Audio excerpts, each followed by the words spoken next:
à Sophia Antipolis, dite première technopole d'Europe, qui est issue d'une idée saugrenue et novatrice en 1969, menée par Pierre Lafitte, où sur un territoire, alors au départ tout petit, 42 hectares,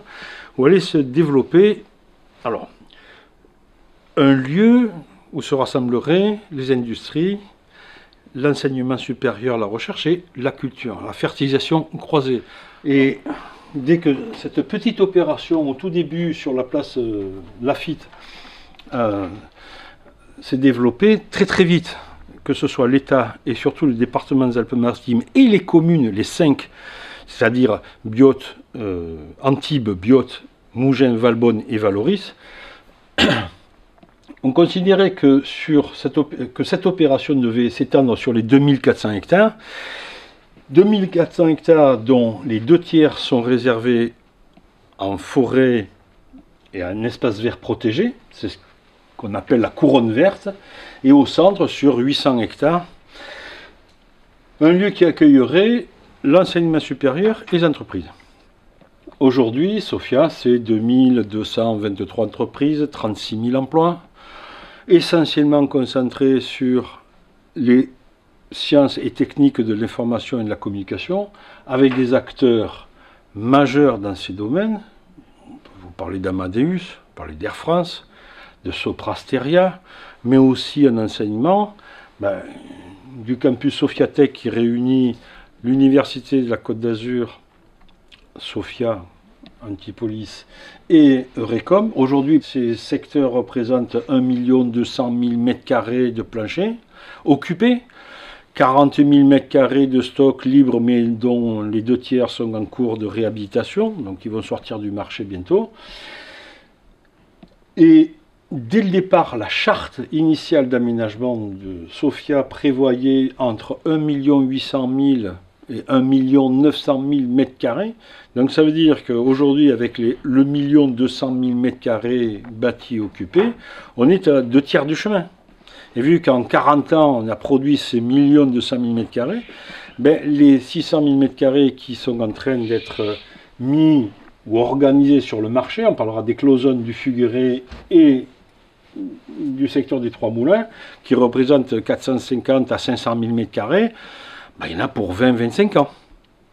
Donc cette vieille opération dont on dit qu'elle est, vieillissante,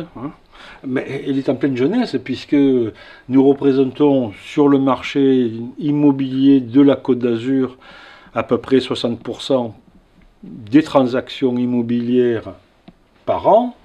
et ça se situe entre 20 000 et 25 000 m², bon an, mal an. Nous avons des gros programmes d'aménagement sur la technopole qui seront réalisés avant 2025. Environ 500 000 m² nouveaux qui seront implantés, à comparer aux 1 200 000 m² existants qui a mis 47 ans à être créé, puisque Sophia Antipolis fêtera ses 50 ans en 2019. 500 000 m² qui se séparent en 3 grands programmes.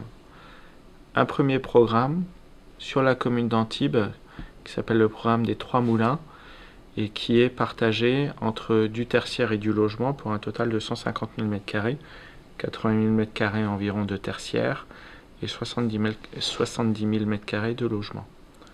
Nous avons un deuxième programme qui est sur la commune de Valbonne qui s'appelle le programme des cloisonnes qui représente également 150 000 m², dont un ensemble d'un seul tenant de 100 000 m², qui est le plus gros bâtiment jamais construit dans le sud de la France et qui va donc accueillir 60 000 m² d'espaces commerciaux, un hôtel Hilton, 20 000 m² environ de bureaux et le reste de réception, un amphithéâtre, etc., qui permettent d'accueillir des manifestations. 100 000 m² d'un seul tenant, et vous avez 50 000 m² complémentaires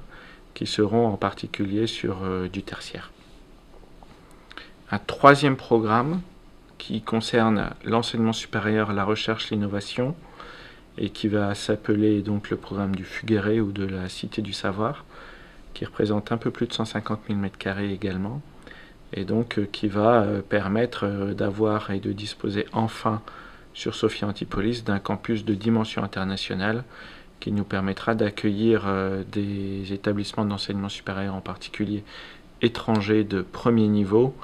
qui aujourd'hui souhaitent pouvoir disposer d'une implantation dans le sud de la France. Nous portons un certain nombre de sujets stratégiques sur notre territoire de la Côte d'Azur. Le principal d'entre eux ayant été il y a 50 ans la création de la technopole à la campagne de Sophia Antipolis, aujourd'hui relayée par la technopole urbaine de l'Éco-Vallée de la métropole Nice-Côte d'Azur. Je crois que l'important que l'on peut traduire ici, c'est qu'un territoire est attractif lorsqu'il attire des entreprises parce qu'on comprend sa stratégie.